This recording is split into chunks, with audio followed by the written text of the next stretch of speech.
Son las 2 de la tarde, un minuto. ¿Qué tal, seguidores nuestros, quienes están a través del 92.3 FM de nuestra radio, de esta radio? Los seguidores nuestros también a través de Canal 42, que después de las 8 de la noche nos están acompañando en esta edición de Asiento Extra. Hoy un tema que nos debe llamar la atención. De hecho, desde el momento que comenzamos a abordar este tema el martes anterior, cuando le hicimos una entrevista al director del OIJ, a don Randall Zúñiga, nos planteamos con el equipo la necesidad de hablar de la niñez, pero del origen de los problemas que está enfrentando en estos momentos la niñez costarricense, al punto de una declaración dramática que nos entregó el director del OIJ, en el sentido de que había pruebas ya contundentes, suficientes, para decir que hay niños de 10 años en el narcotráfico. Es decir, que están dedicados al tráfico de drogas y, para peor, que las mamás son las que empujan a sus hijos a ese mundo, a ese infierno del narcotráfico. De ahí en adelante ustedes ya valorarán si el niño hoy es un traficante, mañana qué niño será. Si no se recupera de esas garras, mañana qué tipo de delincuente vamos a tener, porque fácilmente, si es que llega a ser mayorcito, pues obviamente que estará en situaciones peores. De ahí en adelante podría ser un sicario, de ahí en adelante podría ser su gran sueño llegar a ser un capo de drogas, etcétera, etcétera. Es decir, el panorama no puede ser peor, y por eso nos planteamos la necesidad de buscar en dónde está el origen de todo esto que nos está pasando, porque obviamente en esto hay algo que es fundamental: la familia, y dos, la educación. Y hoy tengo dos personajes nacionales que nos van a ayudar a entender un poco ese panorama y obviamente a buscarle en algo luces frente a lo que estamos enfrentando como sociedad. Para ubicarnos un poco, permítanme primero escuchar parte del diálogo con don Randall Zúñiga, el director del OIJ. Escuchémoslo. Don Randall, muy buenos días, muchísimas gracias por atendernos una vez más. Preocupante las declaraciones que usted hoy nos da. ¿Cómo es que pueden ustedes hoy certificar de que realmente hay menores? Es que, bueno, decir menores sí, es niños. Amplio, es que son niños de 10 sí. años trabajando con organizaciones criminales. Muy buenos días. Sí, muy buenos días, muchísimas gracias por la oportunidad. Efectivamente, dentro de las vigilancias que se hacían a los búnkers, cuando las personas iban a comprar droga, pudimos observar que efectivamente niños de 10 años, porque lo pudimos identificar, se dedicaban a vender drogas lastimosamente. Esto pues nos abre todo un panorama nuevo, ya que siempre habíamos manejado la posibilidad de que los menores de edad, en este caso niños de 12 años, 13 años, sirvieran de lo que se llama popularmente como campana, o personas que alertan ante la posibilidad de que la policía esté llegando. Pero ya menores de edad, pues es un tema bastante grave. Máxime que los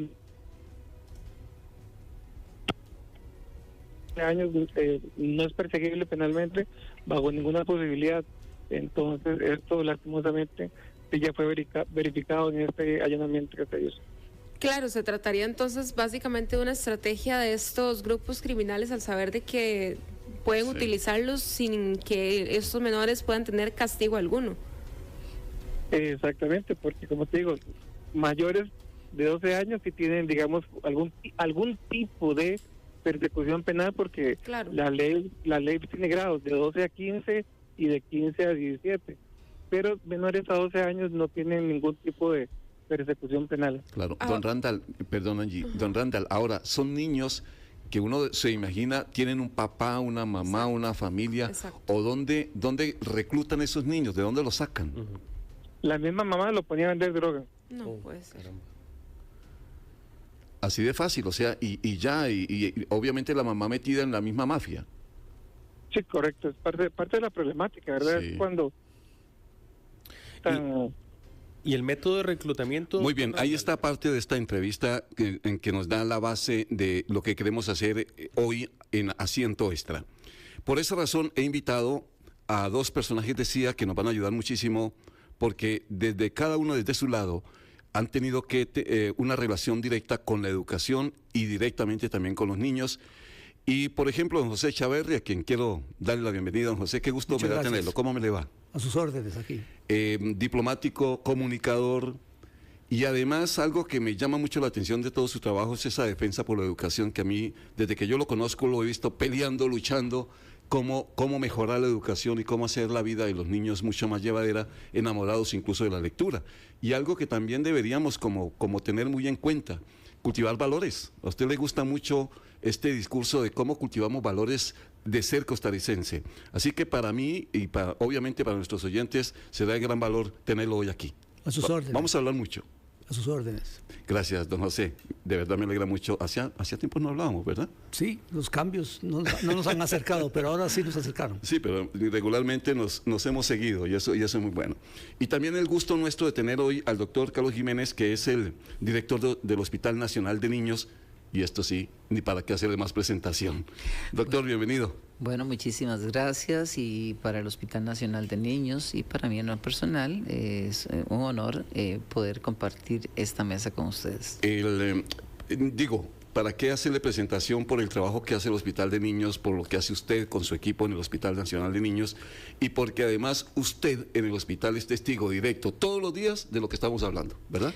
Es correcto, y sí, hacer mención de que verdaderamente es todo un equipo de trabajo al cual yo represento, pero son mis compañeros de todos los grupos profesionales los que constantemente tenemos que estar muchas veces haciendo investigación de lo que son historias narradas por los padres, porque en pediatría no es el paciente quien te narra la historia en la mayor parte de los casos, sino que es un tercero, y donde nosotros dependemos de la capacidad de observación y también de la veracidad de la información que nos dan. Claro. Entonces tenemos que saber discernir en qué momento es una información que se contradice y que nos tiene que inmediatamente levantar la sospecha del fenómeno de agresión.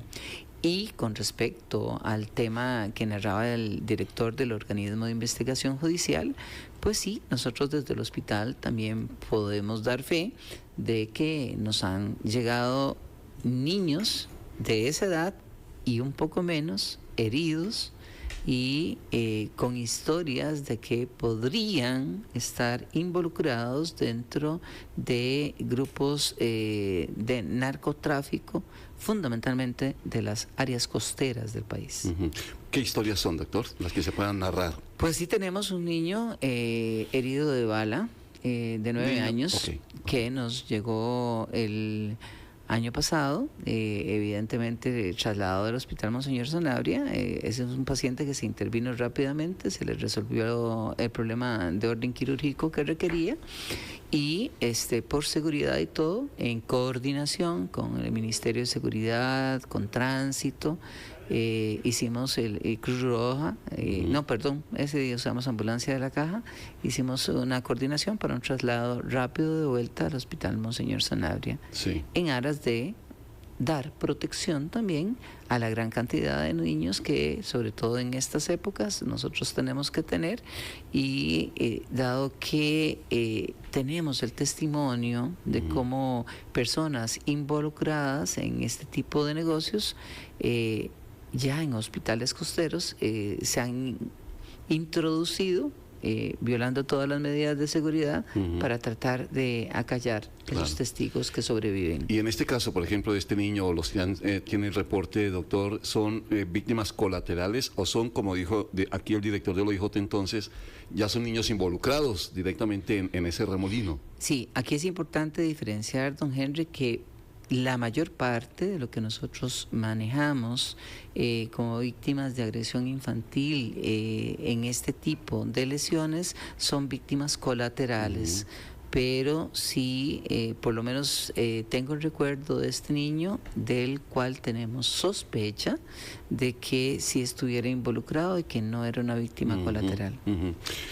Bueno, ahora, lo que queremos plantear, doctor Jiménez y don José, es el origen de todo esto que nos está pasando. Decíamos ahora al comenzar el programa que obviamente si aquí vemos la familia destruida, si el núcleo de familia se diluye, no está, si la educación ha desaparecido en muchas de nuestras escuelas, o por lo menos la calidad, pues obviamente es el caldo de cultivo de tantas cosas que nos están pasando. Y yo no sé, al final, don José Chaverri, si es una reflexión por ahora muy simplista o es ahí de realmente donde podría estar el origen de tantas cosas que están pasando con los niños en el país. En el momento que yo me senté en este asiento extra, aquí se dijo que estamos en un espacio positivo. Yo no creo que toda la educación de Costa Rica esté mal. 4.500 centros educativos dan lecciones. Tenemos 1.200 escuelas unidocentes, tenemos universidades, tenemos maestros. Hay dificultades, por supuesto que hay dificultades, pero hay un gran potencial para sacar el país adelante. Aquí en esta mesa redonda de hoy, aquí no hay un asiento extra, hay un gran asiento con el director del Hospital de Niños.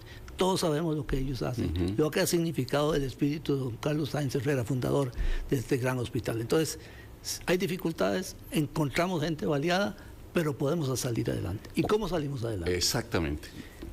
Yo, por mi trabajo diplomático y profesional en el mundo, he estado 16 veces en seminarios, congresos de política familiar en el mundo.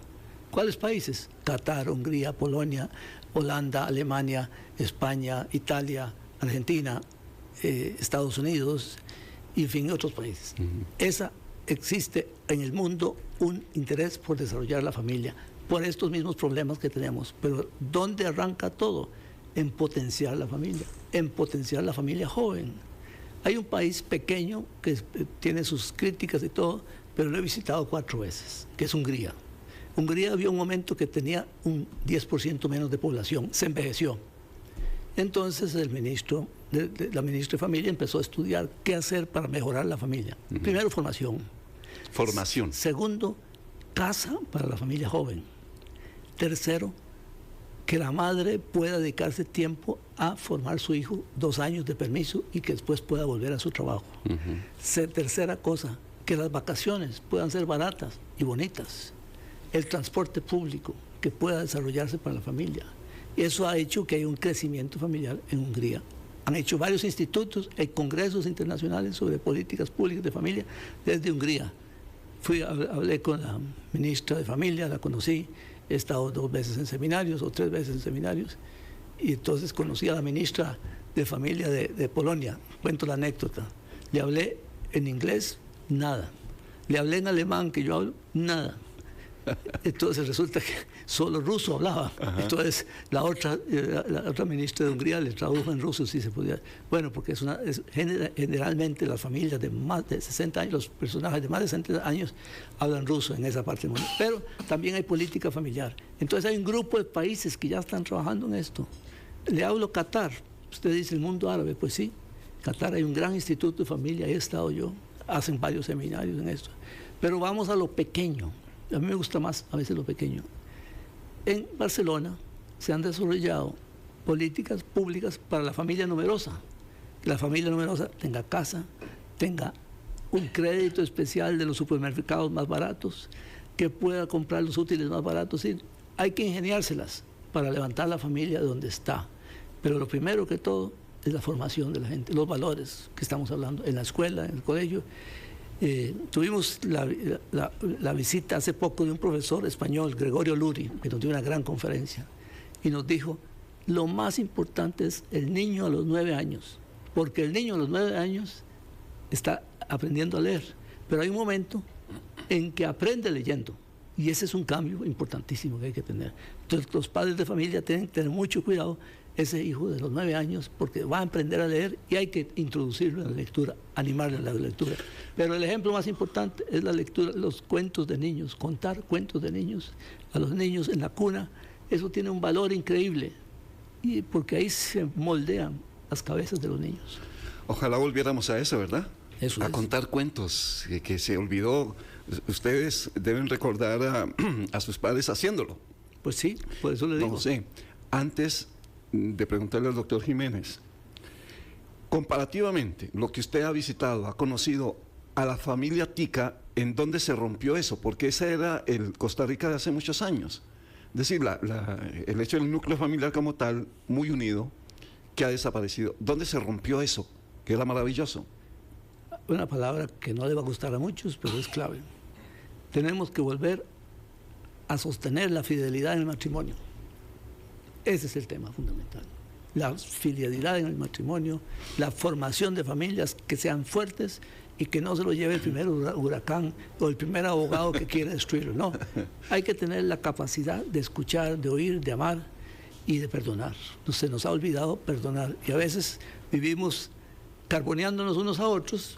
Sí. Y a veces lo que uno necesita, perdón, doctor, quise decir otro, el perdonar, el saber hablar, el saber escuchar y no pelear tanto. Dejar de pelearnos tanto. En eso sí andamos todos los días. No sé usted qué opina de todo esto que está diciendo don José, doctor Jiménez.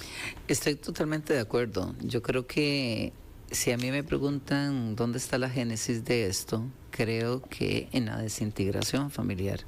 El 44% de los niños provienen de familias monoparentales, donde hay una mamá presente y un padre desconocido, donde eventualmente esa madre tiene que asumir toda la responsabilidad de ser proveedora del hogar, y nos enfrentamos a otra circunstancia, es la circunstancia de las fuentes de trabajo, y sobre todo en los cantones más humildes del país, llámese los cantones fronterizos, llámese aquellos que están ubicados en zonas costeras. Entonces, muchas veces estos niños en una edad pequeña están cuidados por sus propios hermanos, siendo personas menores de edad, asumiendo un rol que no les corresponde, porque debería ser un rol ejercido por mamá o por papá. Los maduramos a golpes. Los maduramos a golpes, exactamente. Y estas niñas a veces cansadas, o estos niños se van de la casa. Y repiten la historia. Y repiten la misma historia. Cuando uno tiene un agresor y empieza a tratar de analizar su vida, ver sus antecedentes de niñez, encuentras que el común denominador de ellos es haber sido agredidos, haber participado de hogares donde había violencia intrafamiliar. Ahora, ¿qué pasa con fuentes de trabajo y todo? Yo creo que hay una distribución inequitativa de la riqueza que es evidente en el país y que además se ha acrecentado con el fenómeno migratorio que estamos viviendo probablemente desde finales de los años 70 para la época, pero que se ha incrementado tal vez en los últimos 2 quinquenios, ¿verdad? Con toda la migración de otros grupos del sur que antes no teníamos, nada más teníamos migración del norte. ¿Quiénes sostienen que la tasa de natalidad de este país no haya caído más de 25,000 nacimientos que ha caído en los últimos 20 años?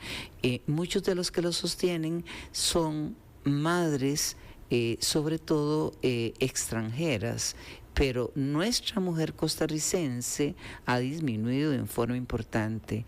Hace alrededor de 18 años nosotros teníamos otro problema, que era cerca de un 20% de embarazo en madre adolescente.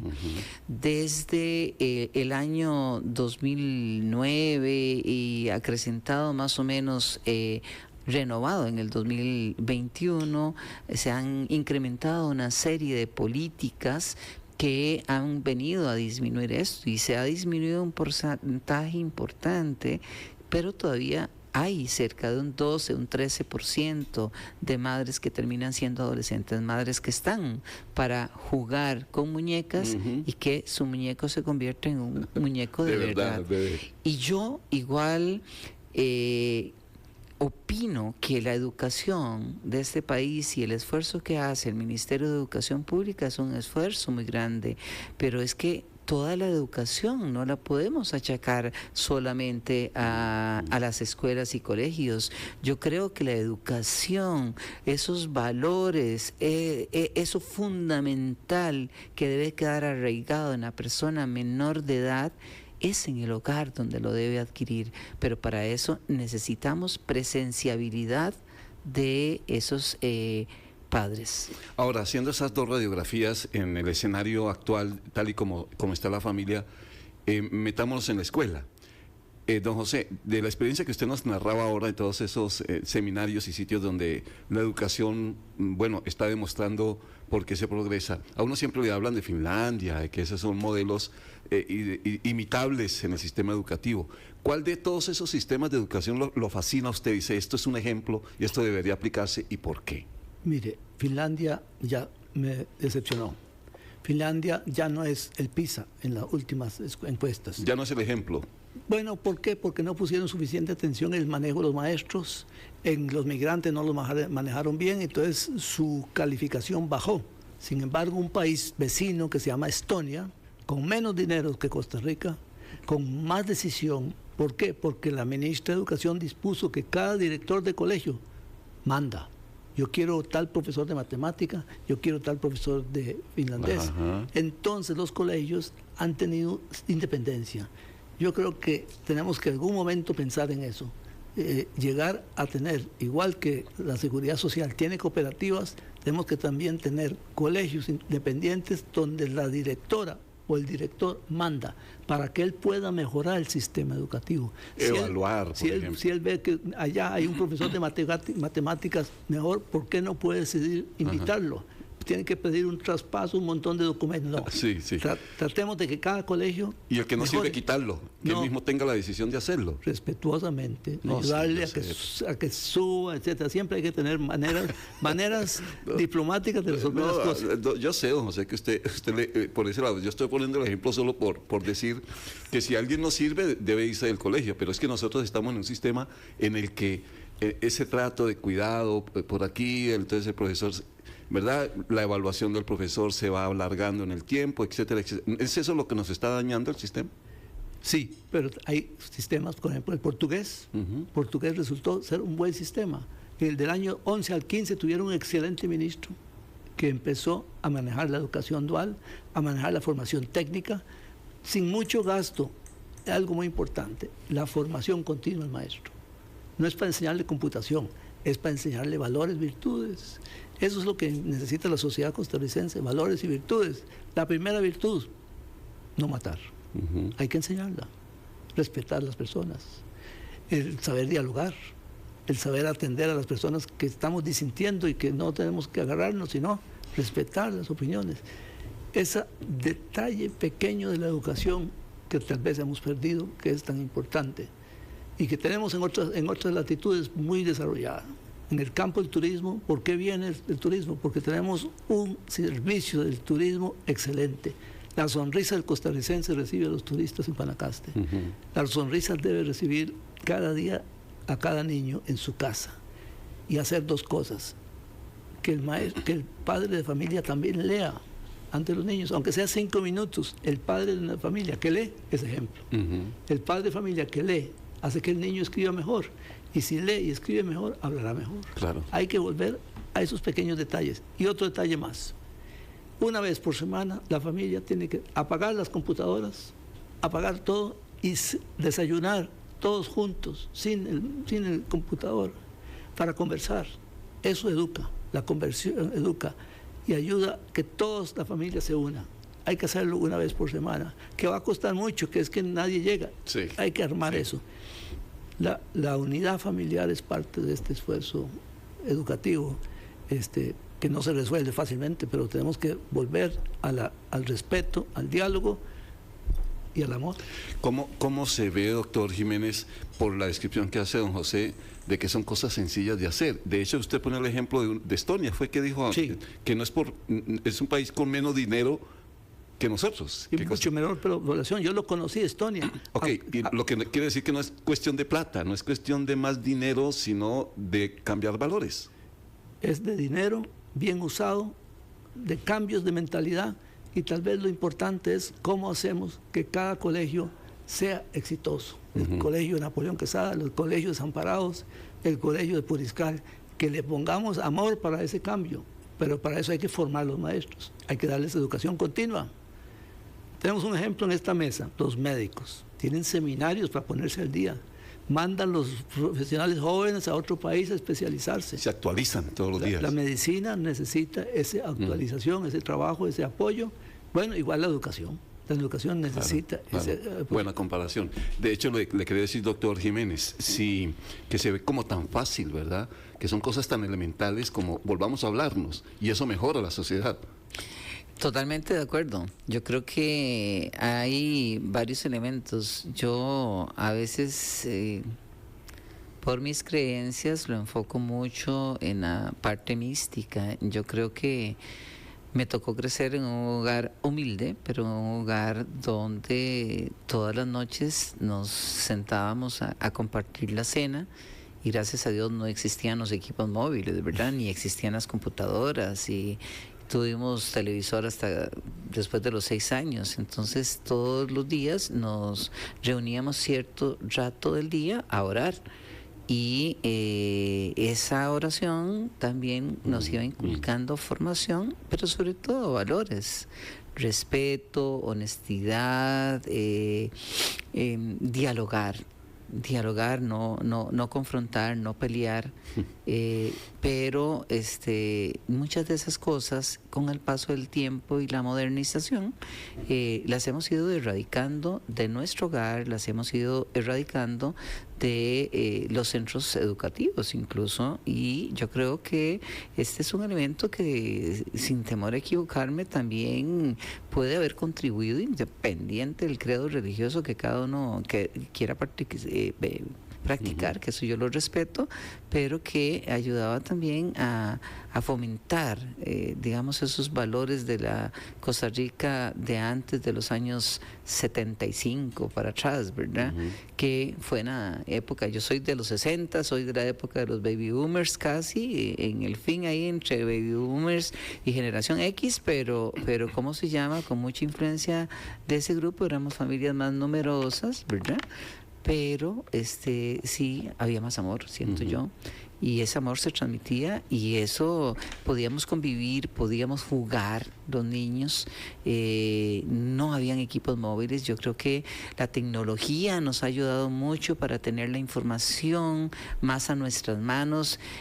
Yo de niño ahora, si yo me hago vuelta atrás y digo, qué oportunidades hubiera tenido yo, porque era lo que llamaba un ratón de biblioteca, ¿verdad? Porque ahí era donde tenía que llegar a adquirir, porque no tenía los medios económicos para poderlo tener en mi hogar. Pero es que ahora la información está al alcance, la oportunidad de lectura la tengo en mi móvil y todo. Pero el móvil, aparte de una serie de efectos neurológicos que tiene en un cerebro en formación, también genera mucha distracción. ¿Y qué vemos a nuestros niños? Jugando y teniendo, en lugar de biberón o de chupeta, un móvil, ¿verdad? Y al papá igual y a la mamá igual, y correcto, etcétera. Y la comunicación entre ellos nula o muy poca. Bueno, ese es el escenario. Realmente dos lugares, que es la familia y la educación, que quería escucharles a ustedes, que pues la experiencia que tienen, la filosofía de vida que han compartido con los demás. Esto de los valores, tanto en la familia como a nivel educativo, es importante. Y yo quiero aprovechar que está el doctor Carlos Jiménez con nosotros, y obviamente que voy a aprovechar que está don José para que me acompañe en la entrevista, porque la historia suya, doctor Carlos Jiménez, usted hacía referencia ahora y me llama mucho la atención, porque es eso, de familias muy humildes, que no tuvieron oportunidades de grandes cosas, y sin embargo se convirtieron en profesionales, y usted, el ejemplo de estar donde está hoy, director del Hospital Nacional de Niños. Quiero contar esa historia, que usted me ayude, por favor. Voy a un mensaje rápidamente y regresamos. Asiento Extra. Asiento Extra por Extra Radio. Con las inversiones inmobiliarias de Transcom. Las 2:32 minutos en Asiento Extra. Hoy con un programa muy especial, que yo quisiera tener más tiempo para hablar todo lo que me están planteando estos dos personajes hoy, y deja en punta muchos de esos temas. Por ejemplo, usted, don José, la experiencia con el tema de la educación en el mundo, de cosas que debemos aprender y cosas que debemos cambiar.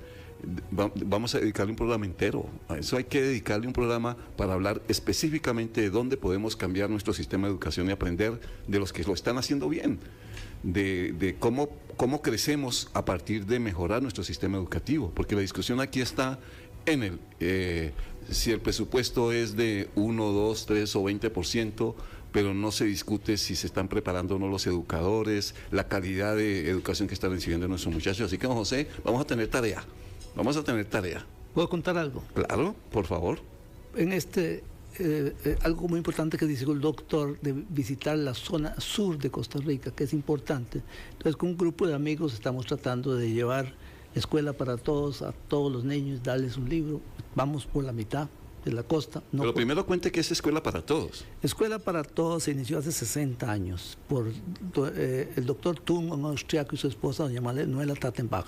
Hicieron un libro con cuentos, con historias, con un montón de historias que se vende anualmente. Se han vendido hasta 2 millones en todo Centroamérica. Es un libro que lo aprecia toda persona, tal vez que no ha terminado el colegio o la escuela, pero trae toda la historia que interesa a la abuelita, al papá, a la niña, a todos. Y las lecturas ayudan a mejorar. Y tiene también historias para ver las mareas y para ver el tiempo. Entonces, esa es Escuela para Todos. Entonces, con algunos libros que estamos tratando de financiar con algunos amigos, ahí vamos para adelante. Y llevan esos implementos a todas las escuelas. Y usted visita todas las escuelas posibles. Todas las escuelas unidocentes posibles. Ok, unidocentes posibles. ¿Por qué? Porque son las más abandonadas. Ah, claro. Y si hay alguien más que lo necesita, pues también. Y le cuento una historia al doctor que yo viví. Yo estuve en un hospital en Alemania cuando vivía como embajador. Y entonces un día estuve varios días en el hospital, pero todos los días venía una enfermera con una biblioteca rodante para darnos libros para leer. Bueno, es la escuela también que tiene nuestro hospital, pero hay que leer. Entonces, esta es la operación lectura que hay que seguir adelante. Qué bueno. Y vamos a hablar de ese tema, don José, porque vamos a hacerlo, porque si es compromiso nuestro, desde que nació esta radio, del día 1, se dijo al aire, ojalá nos convirtamos en un medio de comunicación en el que además de la actualidad podamos transmitir valores. Y ahí hay una tarea, poco a poco lo vamos haciendo. Doctor Jiménez, hablando de valores, usted dijo ahora, es que yo vengo de una familia muy humilde y no tenía opciones para pues estudiar lo que debería estudiar. En algún momento, yo no sé dónde leí, que realmente su sueño de niño era ser sacerdote. Usted quería ser sacerdote, ¿por qué? No, mi primer sueño siempre fue, bueno, el primero era ser chofer de bus. Yo tenía una fascinación. ¿Chofer de bus? Sí, tenía una fascinación por los autobuses. Me encantaba andar en autobús, no tenía esa oportunidad de andar siempre, y eso que costaban 20 céntimos allá por los años 60. Pero no había plata para tanto. Sí, pero sí, ese fue mi primer sueño. Ya entré a la escuela y ya cerca de 3er grado dije, voy a ser médico. Pero también desde antes de entrar a la escuela rezábamos el rosario con mi papá y mi mamá, y al punto que ya cuando supe leer y me encontré un catecismo viejo de mi papá, ahí estaba el rosario y yo me aprendí todo el rosario y empecé a rezarlo en casa. Si papá no llegaba por alguna razón temprano, yo lo rezaba con mi hermano y con mi mamá. Y un día tuvimos la opción de asistir yo a un rezo de Navidad, y entonces en esa oportunidad me di a conocer en el barrio donde vivíamos. ¿Qué barrio era? ¿Dónde era? Es un barrio, la Robert, en el Alto de Guadalupe, de ahí soy nativo. Es un barrio de clase media baja, pero un barrio así, de esas barriadas costarricenses de los años 60, donde todos nos íbamos juntos para la escuela, éramos muchos niños, jugábamos en la calle, nuestras tortillas nos jalábamos también, ¿verdad? Sí, pateando pelota y todo, y a veces nos quebrábamos el vidrio de una casa, etcétera. Bueno, de ahí todas las historias típicas de los niños, jugábamos todos los juegos que existían en la Costa Rica de antaño. Yo soy producto de la educación pública de este país, y esa educación pública que nos dejaron los partidos que gobernaron prácticamente de 1940 hasta inicios de este siglo, ¿verdad? Soy también... Fue un niño enfermo, era un niño asmático, producto de la seguridad social. Pude mantener mi vida, salvarla y y llegar a estudiar. Y tuve educadoras en la escuela, primero muy buenas, que me enseñaron a leer y escribir y que me enseñaron el hábito de la lectura. Desde 1970, en la Escuela para Todos, y por lo menos hasta el 85, era un libro que yo todos los años compraba y que me los devoraba, pero me fascinaba. Como me fascinaba leer periódicos y me fascinaba libros de historia, de geografía y por supuesto de ciencias, ¿verdad? Pero obviamente en esas edades, doctor, uno no es consciente de que es pobre, ¿verdad? En el sentido estricto de la palabra, no tengo necesidades, porque tiene una vida bonita en medio de las necesidades propias de la familia. Por ejemplo, yo siempre soñé tener una bicicleta chopper y no tuve mi bicicleta chopper nunca, que eran las de moda en aquel momento, o una Benotto. Y ¿cómo se llama? Me gustaba también escuchar radio, informarme, y entonces admiraba mucho a los ciclistas colombianos que vinieron en aquel momento. Recuerdo a Roberto Insuasti, a Norberto Cáceres, a Carlos Julio Choque, que creo que fue la Vuelta Ciclística 73 que corrieron aquí en Costa Rica. Sí, eran extraordinarios. El Jumbo Cárdenas. El Jumbo Cárdenas, sí, y que eran extraordinarios. Usted era apasionado. Sí, y entonces obviamente tuve una rally de segunda y todo, pero disfruté y yo no tengo reclamos. Yo creo que esa vida fue una de las etapas más lindas, seguida de la etapa de colegio, que también aquí tuve la oportunidad, por esas cosas del destino, de no poder ir al colegio Napoleón Quesada, y terminé en el colegio Madre del Divino Pastor. Pero en aquel momento, el famoso Divina Pastora de inicios de los 70 era un colegio semi-oficial, ¿verdad? Y entonces uno pagaba una cuota de mantenimiento a las monjas, pero los profesores eran pagados por el Ministerio de Educación Pública.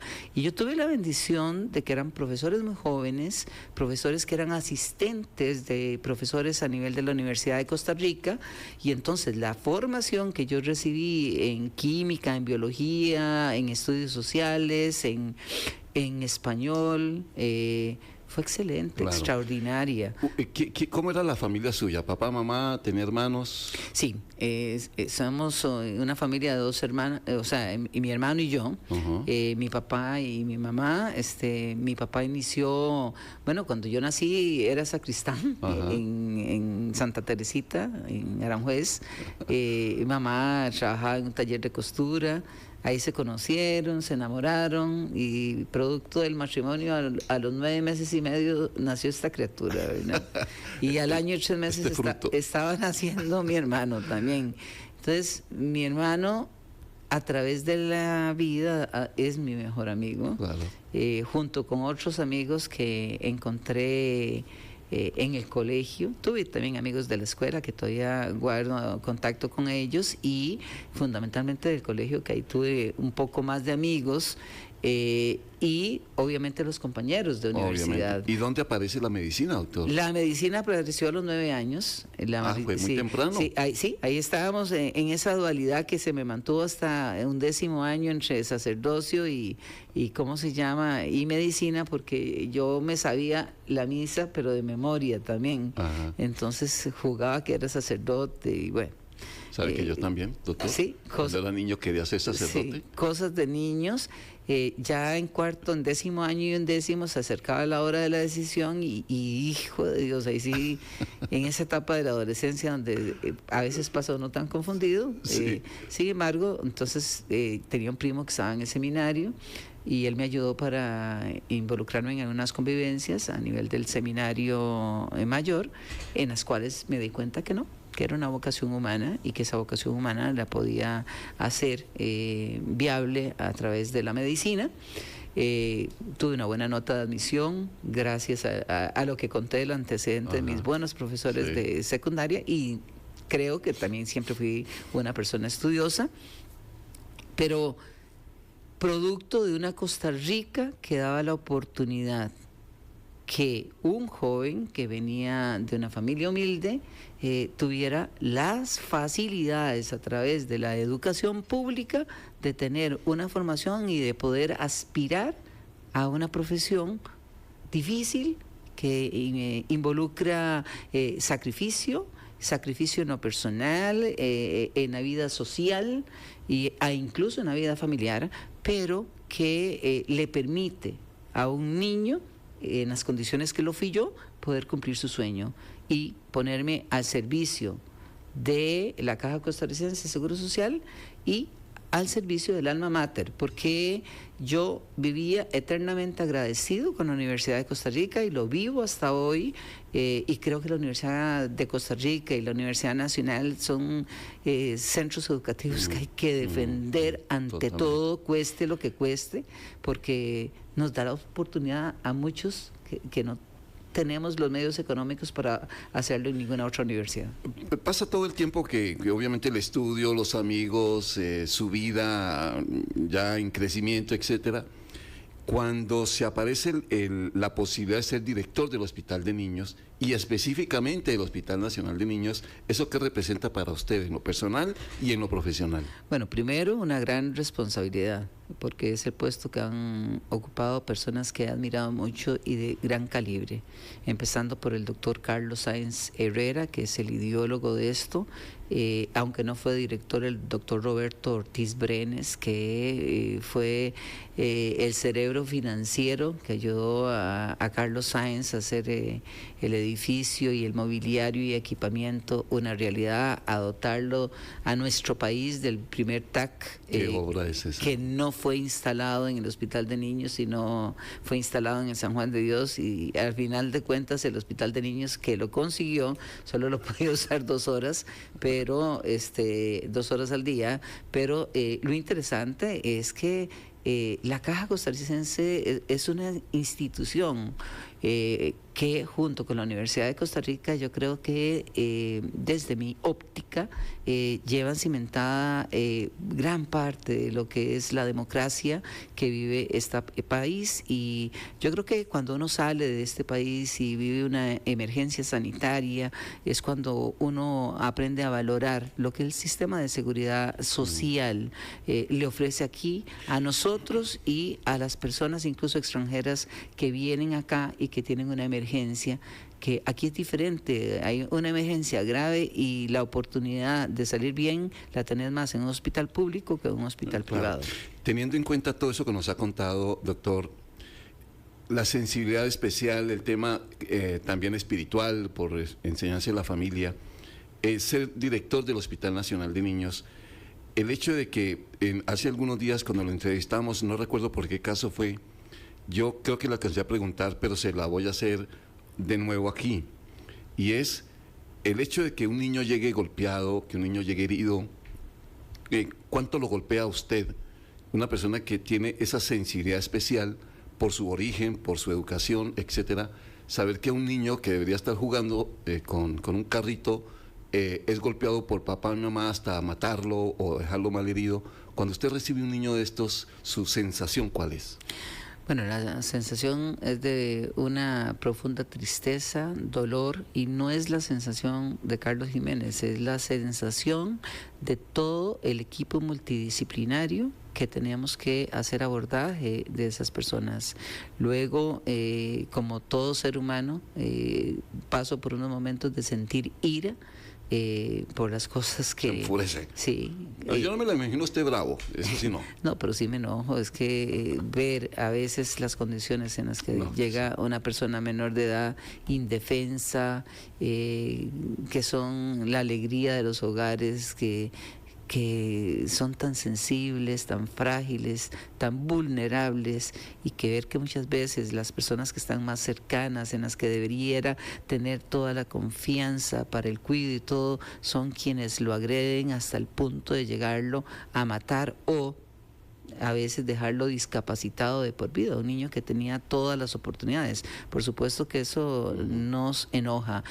pero también nos tiene que ocupar, porque somos conscientes que probablemente estamos viendo apenas la punta del iceberg de lo que es la agresión infantil en todas sus formas, y desgraciadamente en este momento la principal forma de agresión es la negligencia que uno ve cuando no hay un seguimiento adecuado de un niño con una enfermedad crónica, cuando no existe un adecuado uso y adherencia a los medicamentos que se tienen que dar para el manejo de las enfermedades que, si bien algunas no son curables, sí pueden mantenerse en una condición de salud muchísimo mejor y con una mejor calidad de vida si se cumplieran el tratamiento a cabalidad, y otras que perfectamente son curables y que tratamientos parciales por ideas erróneas de la gente no se cumplen. Por ejemplo, cuando yo veo estas epidemias respiratorias y cuando yo veo los porcentajes de vacunación que tenemos después del pico máximo de pandemia, que son malos, relativamente malos, sobre todo en lo que son vacunas elementales, y me da el susto de la reemergencia que ya se ha visto en otros países y que eventualmente podríamos tener en nuestro país de enfermedades que habíamos superado, como sarampión, como poliomielitis, como rubiola, como fiebre escarlatina, por ejemplo, solo por mencionar algunas, ¿verdad?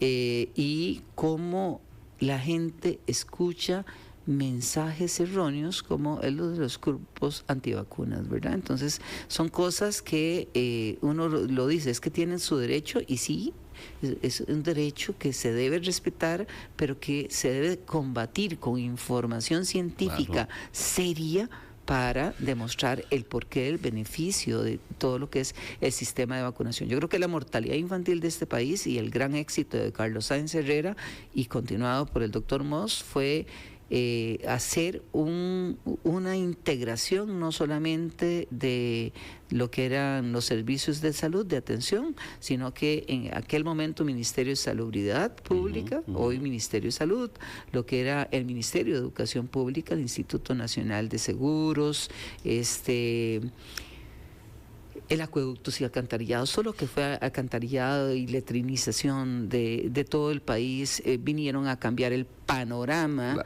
de los niños desnutridos, llenos de parásitos intestinales, con una mortalidad infantil que andaba como por 78 por 1000 nacidos vivos cuando abre el hospital en 1964, y que hoy hemos repuntado un poco, que estamos como 9.1, 9.2 por 1000 nacidos vivos, pero que llegamos a estar en algún momento en 7.6 a nivel país, y eso es algo que tenemos que seguir luchando por recuperar. Es que, don José, un país que ha sido capaz de hacer instituciones como el Hospital Nacional de Niños es un gran país. Un gran país que no puede perder las grandes cosas que ha logrado. Tenemos que tener una gran responsabilidad, un valor importante, tenemos que ser muy inteligentes para adoptar esto en la familia. Tercer punto, la violencia hay que acabarla con el respeto a la vida, y tenemos que hacer que todos los maestros de Costa Rica tengan una lección y den varias lecciones, respetar la vida desde el momento del nacimiento hasta el momento de la muerte. Tenemos esa línea que respetar para que el país no se nos vaya de las manos. Sí, es que esa es la gran meta. No sé, dentro del recorrido que usted hace llevando lectura y eso que usted siempre tiene como parte de su discurso diario, ser optimista y que hay un gran país. Cuénteme una historia de tantas que haya vivido en algún rincón, en alguna escuela remota, que usted dice, esto es un ejemplo de vida y que el país debe conocer. ¿Cuál? Mire, en las montañas de la Gloria Puriscal hemos visto una escuela que tiene 5 niños, tiene un kinder, tiene una dama de la cocina. Esa maestra, que no recuerdo el nombre, lo tengo aquí en el teléfono, ha estado 2 veces en premios internacionales en España, pero tiene 5 niños. La escuela pequeña, unidocente, tiene un gran valor. Claro, alguien nos va a decir, pero ¿por qué no quitan esa escuela si está a 500 metros de la otra? No, porque resulta que entre los 500 metros hay un tajo de 1 kilómetro y una montaña gigantesca, y los niños no se pueden ir de un lado al otro porque sencillamente hay culebras y se mueren. Entonces hay que cuidar. Las cosas muy sencillas hacerlas en el escritorio, pero hay que ir. Entonces, Ese es un recuerdo. Otro recuerdo pequeño, con un grupo de maestros, fuimos a la Gloria Puriscal a dar capacitación a los maestros una vez al mes, con permiso del Ministerio de Educación, con voluntad. Iba don Víctor Buján, su esposa, doña Lupita Chávez, y íbamos una vez al mes a dar una charla a los maestros, a 50 unidocentes, cómo mejorar castellano, cómo mejorar lectura, cómo mejorar matemáticas, animarlos, y nos íbamos a las 3 de la tarde, de 7 de la mañana a 3 de la tarde, gratis, todo. Pero lo hicimos 6 meses para elevar el nivel de esto. Después algunos profesores se nos enfermaron, pero seguimos en la montaña otra vez, más arriba, otros 50 profesores. Yo no daba ninguna clase, yo nada más movía la maquinaria, las iniciativas. Sí. Pero hay valores que los mismos profesores de las universidades de Costa Rica hacen y que se puede hacer. Lo mismo lo he vivido en el Golfo de Nicoya. Hemos traído 100 profesores de las islas a dar un seminario en la Escuela del Carmen para animar. Los maestros necesitan a alguien que les diga hola, ¿qué tal? ¿Cómo está? ¿Qué necesita? Al igual que la enfermera, gracias por su venida. Hasta la señora que limpia el piso en el hospital, que es importantísimo, hay que darle su valor. Por eso yo decía que con José Chaverri tenemos que tener un programa especial, porque el tema de educación y la forma como lo logran transmitir, caramba, ese es un programa que queremos hacer. Doctor Carlos Jiménez, le quiero agradecer muchísimo que haya tomado el tiempo para venir a nuestros estudios, que no sea la primera vez, esta es su casa, y muchas gracias de verdad por compartir su experiencia, su vida. Muchísimas gracias, don Henry, y por supuesto yo creo que los sueños pueden ser realidad y que todo aquel niño que hoy sueña con llegar a ser médico, ingeniero, arquitecto, pero que está en un hogar como el que yo crecí, puede serlo. Vivimos en un país de oportunidades, pero nosotros los que estamos en estos momentos en la fase productiva tenemos que defender de que ese país siga brindando esas oportunidades para todos por igual.